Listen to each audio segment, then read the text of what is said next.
আমার ছেলে মেয়েদের কেন ল পড়াতে চাইলাম। আমেরিকায় একবার একটা মেয়ে একটা ফিল্ড ক্রস করার সময় she was raped and murdered. তার সাইকেলটা পাশে পড়েছিল। একজন ব্যক্তি তার পাশে যাওয়ার সময় পুলিশ ডেকে ডাকলো। পুলিশে করলে তাকে অ্যারেস্ট করে নিলে তার জেল জরিমানা হলো। বোন যায় তাকে জেলে জিজ্ঞেস করলো, তুমি কি আসলে মার্ডার করছো? কয়, না, আমি তো পুলিশ ডাকছি এটা দেখে। এই বোন পার্ট টাইম জব করে, ল পড়ে, অ্যাটর্নি হলো।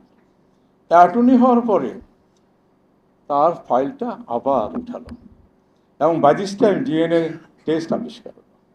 ডিএনএ টেস্ট করে দেখে যে এই রক্তের সাথে তার ভাইয়ের রক্তের কোনো মিল নেই। ডাক্তাররা তো বসেই আছে। তো তার ভাইকে সেভাবে ছাড়িয়ে দিল। তা আমি চিন্তা করলাম অ্যাকাউন্টিং বা ল পড়লে হয়তো সমাজে কোনো কাজকর্ম করতে পারবো। ছেলেও ল পড়েছে, মেয়ে তো ব্যারিস্টার, আমার কাজগুলো সামলাচ্ছে এখন আলহামদুলিল্লাহ। আর ছোটো মেয়েও অল্প স্বল্প ল পড়ছে, যদি কোনো কাজে লাগে আর কি। আমার গ্র্যান্ডফাদার যখন খুব যুবক অবস্থা ছিল, ওনার নোয়াখালী শহর তো ভেঙে গেছে। উনি এই বইতে আছে, গল্পটা তো আমরা বলি। উনি তখন ওনারা কয়েকজন মিলে এলাকার গণ্যমান্য ব্যক্তি শহরে গেল। তো পাশেই 5-6 মাইল দূরে একজন খুব মাওলানা সাহেব থাকতেন, হুজুর সাহেব, আসাদে হুজুরেরও পরিচয় ছিলেন। তো ওনার বাড়ি যাই, রোজার দিন ছিল, ওনার বিকেলে হাজির। হুজুর কোনো রকমে পানি দিয়ে আর মানে মুড়ি টুড়ি দিয়ে ইফতার করেন। এখন মাগরিব নামাজ পড়লে তো হুজুর আর বাইরে না। এখন ওনারা তো শরম পাইছে, কি করে, হুজুর তো বইয়ে রয়েছে, খাওয়ায় না, কিছু বলেও না। রাত 9টার সময় একটা গ্রুপ কয়েক পাতিল খাওয়া নিয়ে ওই বাড়িতে হাজির। তো বাড়িতে খাওয়ার জন্য ডাক্তার, হুজুর বাড়িতে খাওয়া না আমাদের বললে তো আমরা অ্যারেঞ্জমেন্ট করতাম। হুজুর বলে যে নোয়াখালীর কথা, খেতে দেখে না আমার বাড়িতে মেহমান আসছে। এখন দেখুন, হুজুরের বাড়িতে কোনো খাওয়া নেই, কিন্তু আল্লাহ তাআলা খাওয়া পাঠাচ্ছে আমাদের জন্য। তো এইসব জিনিসগুলো আমি সামনে নিয়ে আসার চেষ্টা করছিলাম। আর ধরুন সৃষ্টি রহস্য নিয়ে অনেকেই ইয়ে করতেছে, যেমন কবি ইকবাল বলতেছে, বেশ তো যা বানাইছে না মোল্লাদের দিয়ে দাও, আমি সৃষ্টির রহস্যের মধ্যে থাকতে চাই। আল্লামা ইকবাল যখন মৃত্যুসজ্জা শায়িত, সেই গল্পটা আমি দেখেছি এখানে।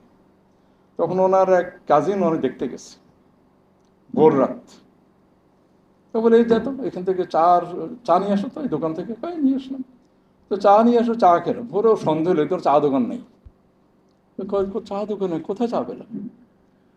আপনার অন্যরা বলবে বানায়, বলছে মুসলমান তো বানায়, চাইতে রিটায়ার্ড গল্পটাই বলি। অস্ট্রেলিয়াতে একজন প্রেগনেন্ট উমেন, তার ডাক্তার দেখতে গেছে, একটা বাচ্চা ছিল সাথে, তার হাজব্যান্ড। বরফে তার গাড়ি আটকে গেছে। পাশেই দেশে একটা ওই ফার্ম হাউস। তো ওদের দাঁড় করে চেষ্টা করলে গাড়ি উঠে না। হঠাৎ করে একজন লোক আসলো, আর সে গাড়ি ঠেলা দিল, গাড়ি উঠলো। যখন গাড়ি স্টার্ট দিতে গেল, কখন যে তেল নেই। তখন দাঁড়াও, তেল আনতেছি। তেল নিয়ে আসলো, গাড়ি স্টার্ট দিল, বাড়ি চলে গেল। ভোরে সন্দেহ হলো এখানে তো কিছু থাকার কথা না। যাই দেখে যে পেট্রোল পাম্পও নাই, পানিও নেই, ফার্ম হাউসও নেই। এগুলো সত্যি আল্লাহর কুদরত। যদি এই বইতে লিখিনি, আরেকটা গল্প বলি আপনাকে। ম্যারি নামে একজন নার্স বাইবেলে পড়তে পড়তে দেখলো যে মরুভূমিতে ফুল ফুটতে পারে। তখন 1960 দশকে যখন আলজেরিয়া স্বাধীন হয়, তখন ওনার কাছে গেছে যে আমি এক্সপেরিমেন্ট করতে চাই। সাহারার এক অংশ মিলিয়া বহু গাছপালা। আমি যখন কোয়েটা থেকে কান্দাহার বর্ডারে যাচ্ছিলাম, আমি বইতে উল্লেখ করেছি, সেটা হলো হঠাৎ করে আমাদের পিক আপটা এক জায়গায় থাম, বলে পাশে আরেকটা পিক আপ থামা। তার কিছুক্ষণ পরে আমরা ওইখানে 17 মাইল দীর্ঘ আহ, পাহাড়ি পথ, ঝিকঝ্যাক। তো জিজ্ঞাসা করলাম যে পাশে যে পিক আপটা দাঁড়িয়ে আছে, ওর চাকা নষ্ট হয়ে গেছে, তাকে চাকা দিতে হবে। তখন তো উর্দু জানলাম, বললাম, তো তুমি যদি চাকা দাও আমাদের কি হবে? কি বললো জানেন? আমাকে আরেকজনে দিবে। এই যে বিশ্বাস, মোর এই যে পাহাড়ি পথের বিশ্বাস আমি নিজে দেখেছি। আমি মাসাদকে বলি ওদের ধর্মীয় রাজধানী, সে 50 বছর আগেও দেখলাম এত সুন্দরভাবে সাজানো, এত সুন্দরভাবে মানে লাইটগুলো গাছের ভিতরে ভিতরে দিয়েছে। আমার বন্ধু পর গিয়েছেন, উনিও বলছেন ঠিক একই কথা। মাশহাদ, তেহরানের কথা বলতে গেলে বলতে হয় এত সুশৃঙ্খল সিটি, একটা বাসের টিকিট পর্যন্ত আপনি পাবেন না ওখানে। সব এভাবে সিস্টেম করা, রাস্তায় কোনো বাসের টিকিট পাবেন না। তেহরানের বাসিন্দার আমাদের একজন সম্পাদক আছে, জানি কোথায় আছে, উনি অনেকদিন ছিল তেহরানে। উনি বললো যে এখানে তারা বৃহস্পতিবার ঘরগুলো অত্যন্ত পরিষ্কার করে শুক্রবার আগমনের জন্য। আমি তেহরানে আরেকটা জিনিস লক্ষ্য করেছি, পুরো সিটিটা কবি সাহিত্যিকের নামেই সমস্ত রাস্তাঘাট, শেখ সাদি, ওমর খৈয়াম, ইভেন ফিরদৌসির নামে একটা স্কোয়ার আছে, এটাকে সেরাই ফিরদৌসি বলা হয়। আমি লিখতে চাই লিখেছি যে হঠাৎ করে একটা নিউজ দেখলাম যে শাহানামাটা বাংলাদেশে আসছে। আমি নিচে অবাক হয়ে গেলাম। এর কয়েকদিন পরে ইসলামী ফাইন্যান্সে একটা মিটিংয়ে হাজির হলাম, সেখানে আলিয়া মান্দাসা এক্স প্রিন্সিপাল আসলো। আমি খেয়ে দিয়ে একটু আগেই দাঁড়াইলাম, ওনার সালাম বিনিময় করে বললাম যে এই শাহানামা কি আমার দেশে আছে? হ্যাঁ, শাহানামা আমার দেশেই আছে। আমার কাছে 30 কোটি টাকা বিক্রি নিতে চাইলেও আমি দেইনি, এটা এখন আলিয়া মাদ্রাসায় আছে। টুকা টাকা জিনিসগুলো আমি দেখলাম এই লেখার সময় আল্লাহ তাআলা আমাকে অনেকভাবে সাহায্য করেছে। আর সেই সাহায্যের একটা রূপ হলো, আমাদের তখন তো পাকিস্তান আমলে তো পাসপোর্টটা কয়েকটা কান্ট্রি দিত, অল ওভার দ্য ওয়ার্ল্ড লেখা হতো না। তা আমি এমবেসিতে গেলাম, দেখি কোনো এন্ডোর্স করা যায় কিনা কান্ট্রিগুলো। সেই পাসপোর্ট অফিসার আমার আত্মীয়, আমার বা গ্র্যান্ডফাদার নাম জিজ্ঞাসা করে, ওই বাড়ির কোন দিকে, ও কী হয় তোমার। এই যে আল্লাহ কত সাহায্য করা। আমি জার্মানিতে যা যা চাকরি করছি তাদের পিছনে তাদের অ্যারিস্টোক্রেট ফ্যামিলি, তাদের এখানে স্টুডিও ছিল, সেই স্টুডিও আমি হেল্পার ছিলাম বা তাদের সাথে কাজকর্ম করতাম। আমি এই চলার পথে আরেকটা গল্প না বললে সেই গল্পটা আমি লিখতে পারিনি। আমার ছেলে মেয়েদের কেন ল পড়াতে চাইলাম।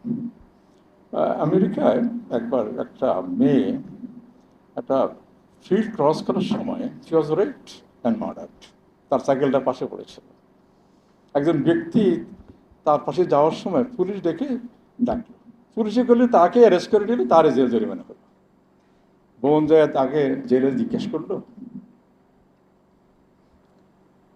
তুমি কি আসলে মার্ডার করছো? না, আমি তো পুলিশ ডাকছি এটা দেখে। এই বোন পার্ট টাইম জব করে, ল পড়ে, অ্যাটর্নি হওয়ার পরে তার ফাইলটা আবার উঠালো এবং by this time DNA test আবিষ্কার হলো। ডিএনএ টেস্ট করে দেখে যে এই রক্তের সাথে তার ভাইয়ের রক্তের কোনো মিল নেই। ডাক্তাররা তো বসেই আছে। তো তার ভাইকে সেভাবে ছাড়িয়ে দিল। তা আমি চিন্তা করলাম অ্যাকাউন্টিং বা ল পড়লে হয়তো সমাজে কোনো কাজকর্ম করতে পারবো। ছেলেও ল পড়েছে, মেয়ে তো ব্যারিস্টার, আমার কাজগুলো সামলাচ্ছে এখন আলহামদুলিল্লাহ। আর ছোটো মেয়েও অল্প ল পড়ছে, যদি কোনো কাজে লাগে আর কি। আমি আর দুটো গল্প বলে শেষ করি। সে একটা গল্প হলো, আমি জানেন তো লন্ডনে ছিলাম, সিলেটিতে মধ্যে তাদের থানা গ্রামও আমার মুখস্থ, জগন্নাথপুর, এইপুর, সেতু, হবিগঞ্জ, নবীগঞ্জ, মান্দারকা, বুঝছেন। সিলেটের এত নাম মুখস্থ পারে না, আমি মুখস্থ আছে আলহামদুলিল্লাহ। এই গল্প করতে করতেই ঢাকা ফিরে এসে ব্যবসা করলাম। তখন 80 সালে এমনি বৌতুদার এক গল্প পড়লাম, তারপরের গল্পটা 23 সালে পড়লাম। এমনি বৌতুদা প্রথমে আসলে মালদ্বীপ, সেখানে বিয়ে সাদী করে চিফ জাস্টিস হয়েছে। তারপরে দিল্লি দরবারে আসলেন, মুর্শিদাবাদে আসলেন, মুর্শিদাবাদে উনি চিটং আসলেন। চিটং আসার পর উনি চিন্তা করলেন চায়না যাবে। চায়না না যাই উনি বললো যে এইদিকে যাই। সে এইদিকে টানছে মেঘনা, সুরমা, তারপরে শীতলক্ষা পার হয়ে উনি সিলেটের দিকে যাচ্ছিলেন। হযরত শাহজালাল 2 দিনের দূরত্ব থাকতেই তার একজন সঙ্গীকে পাঠালেন যে আমার একজন মেহমান আসছে, ওনাকে পথ দেখিয়ে নিয়ে আসো। উনি পথ দেখিয়ে নিয়ে গেছে, কয়েকদিন থাকলেন। থাকার পরে যাওয়ার সময় উনি বললেন, ইবনে বতুতা আমার এই কোটটা পছন্দ করে, এটা আমি দিয়ে দেবো, কিন্তু রাখতে পারবে না। তো ইবনে বতুতাকে যাওয়ার সময় বলে দাঁড়ান। ইবনে বতুতা কোট পায়ে খুব খুশি হলো, চামড়ার কোট। ইবনে বতুতা এখান থেকে চায়না গেলেন। সেখানে এক রাজদরবার যাওয়ার পরে ওই রাজা তার কোটটা পছন্দ করলো। উপটন দেওয়ার পরে উনি পুরো চায়না ঘুরলো, ঘুরে গেড়ে আসলো। আসার পরে শেখ হযরত শাহজালাল ভাই শেখ বোরহানউদ্দিন, তো উনি উনি তখন চায়নাতে ছিল। ওনার সাথে দেখা করতে যায়, দেখে যে ওনার কোট ওইখানে, বলে এই কোট পাইলেন কোথা? বলে যে আমার ভাই আমার জন্য পাঠাইছে। তো এইগুলো সত্যি সত্যি কি বলবো, অসম্ভব রকমের আধ্যাত্মিক, আপনাকে ভালো চলার জন্য, ভালো জায়গায় যাওয়ার জন্য আপনাকে আমি মনে করি অনুপ্রাণিত করি। আমি আর বেশিক্ষণ আপনার ধৈর্য যদি ঘটাবো না। আজকের এই অনুষ্ঠানে আপনারা যে এত কষ্ট করি, এবং আমাদের ভিসি সাহেব বলছেন ধৈর্য সহকারে আপনারা, যেখানে অন্যরা 10 সেকেন্ড শুনে না, আর একটা বক্তৃতা নর্মালি মানে 8 মিনিট 10 মিনিট শুনে, এর বাইরে শুনতে চায় না। তারপরও এই অডিয়েন্স, আমি তাদের কৃতজ্ঞতা প্রকাশ করছি। আর বিশেষ করে আমাদের শিক্ষাবিদবৃন্দ যারা এসছেন অনেক সময় নষ্ট করে। আজকে আমার বন্ধু ডক্টর জলিল বলতেছে এইটার এই কি জানি মোড়কের উপরে যে ছবিটা আছে, এই ছবিটার ব্যাখ্যা করার জন্য। ছবিটার ব্যাখ্যা হলো হার্টবিট যেটা আছে জীবনের উত্থান পতন, পিছনে একটা ঘড়ি আছে পুরো জীবন।